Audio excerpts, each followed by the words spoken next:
একটা জুতার কি ক্ষমতা সেটা আজকে আপনারা জানবেন। কোথায় থেকে কোথায় নিয়ে যেতে পারে একটা জুতা। এই যে আমাকে দেখতেছেন আমি কি সুন্দর দাঁড়ায় আছে একটা ভদ্র মহিলা, মনের মধ্যে অনেকগুলো অশান্তি, কারণ ওই একটাই জুতা। মাথার মধ্যে ঘুরতেছে খালি একটাই, কি জুতা, জুতা কিনবো জুতা কিনবো। কয়েকদিন ধরে ভাবতেছি দুনিয়ার সবার এত সুন্দর সুন্দর জুতা আছে, শুধু আমার বাদে। আমার তো জুতাই নাই। আপনারা খালি আমার ভিডিও দেখেন আর কোন আপু এতগুলা জুতা, কি সুন্দর সুন্দর জুতা। আমি তো পড়ার সময় পাই না বোন জুতা কোথায়। তাই আজকে নিয়ত করছি আমি বাসায় 1 ডজন জুতা কিনাই ঢুকবো। মিশন শুরু করে দিলাম। প্রথমেই আসলাম অ্যাপেক্সে।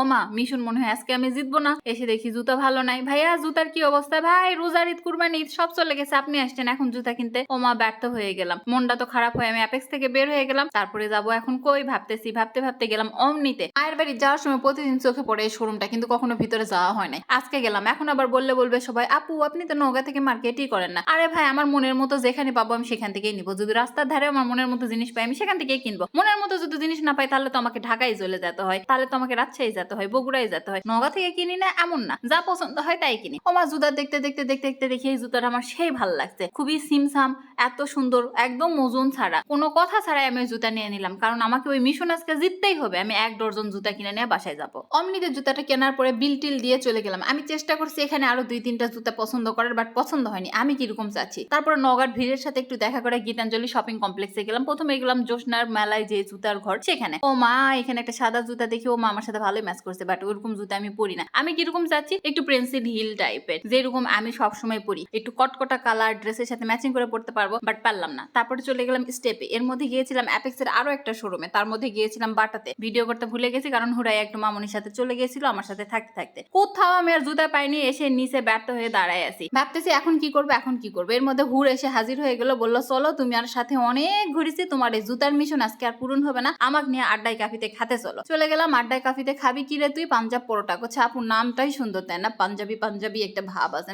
ইয়েস ভাব আছে। এখানকার লাইটিং আর ডেকোরেশন তো আমাদের সবারই অনেক পছন্দ, কারণ নওগাঁর সব থেকে পুরাতন রেস্টুরেন্টের মধ্যে এইটাও একটা। এর সাথে ঘিরে কত স্মৃতি, স্কুল লাইফের স্মৃতি, কলেজ লাইফের স্মৃতি, তারপরে কর্পোরেট লাইফের স্মৃতি, ফ্যামিলির স্মৃতি। আগে তো ম্যাক্সিমাম টাইম এইখানে আমরা সবাই আসতাম। এখন নওগাঁতে অনেক বেশি রেস্টুরেন্ট হয়ে গেছে, তাই এখানে ওখানে যাইতে যাইতে আর আড্ডাতে তেমন আসা হয় না। আর আমি রেস্টুরেন্টে খুবই কম যাই ভাই, আমার টাকা পয়সা একেবারে নাই বললেই চলে। খাবার চলে আসলে আমি আর হুড়াইয়া খাইতেছিলাম। অনেকের কাছে মনে হতে পারে দুই বোন গেছে অথচ পরোটা একটা কেন। পাঞ্জাব পরোটা যারা যারা এখন পর্যন্ত খাইছে আমার মনে হয় একটা ফুল খাওয়া যায় না, 2জন খাইলে বেশি ভালো হয়। এই জায়গাগুলোতে আগে লাইভ স্টেজ প্রোগ্রাম হইতো, মাহফুজ ভাইয়া থাকতো, ফেরদৌসি আন্টি থাকতো, এখন তো কেউ থাকে না, তাই আর দেখা হয় না। আগে তো একটু পরিবার পরিবার মনে হতো ওইখানে যাওয়ার পরে, যেহেতু ওনারা থাকে না তাই আর দেখা সাক্ষাৎ হয় না। জুতা কিনে নিয়ে চলে আসলাম। 1 ডজনের জায়গায় ব্যর্থ হয়ে আমি 1 জোড়া জুতাই মাত্র পেয়েছি। মূলত আমার জুতা পছন্দ হয়নি, এই একটা আমার ভালো লাগছে লাইট ওয়েট। যদি কোথাও নওগাঁতে ভালো ভালো জুতা পাওয়া যায় প্লিজ আমাকে জানাবেন। আমি তো পুরো নওগাঁ খুঁজতে খুঁজতে ব্যর্থ হয়ে গিয়েছি। অনেকেই জানতে চেয়েছিলেন আজকে যে জামাটা আমি পরেছি এটা কোথায় থেকে নিয়েছি। আমার এই ড্রেসটা তাগার, আর ওড়না আর প্যান্টটা ছিল রাইজের। যে ব্যাগটা নিয়েছিলাম সেটা লাস্ট টাইম আমি মোমোইন থেকে নিয়েছি, আর কানের দুলটা ছিল সেটাও রাইজের। জুতাটা ছিল আড়ংয়ের। আর এখন সেই শুরুর কথাটা বলি, একটা জুতা আপনাকে কোথায় থেকে কোথায় নিয়ে যেতে পারে। আজকে নওগাঁতে আমার জুতা কিনে মন ভরেনি, তাই কালকে যাচ্ছি রাজশাহী। নেক্সট ভিডিওতে দেখবেন আমি রাজশাহী থেকে কি কি কিনলাম। আল্লাহ হাফেজ।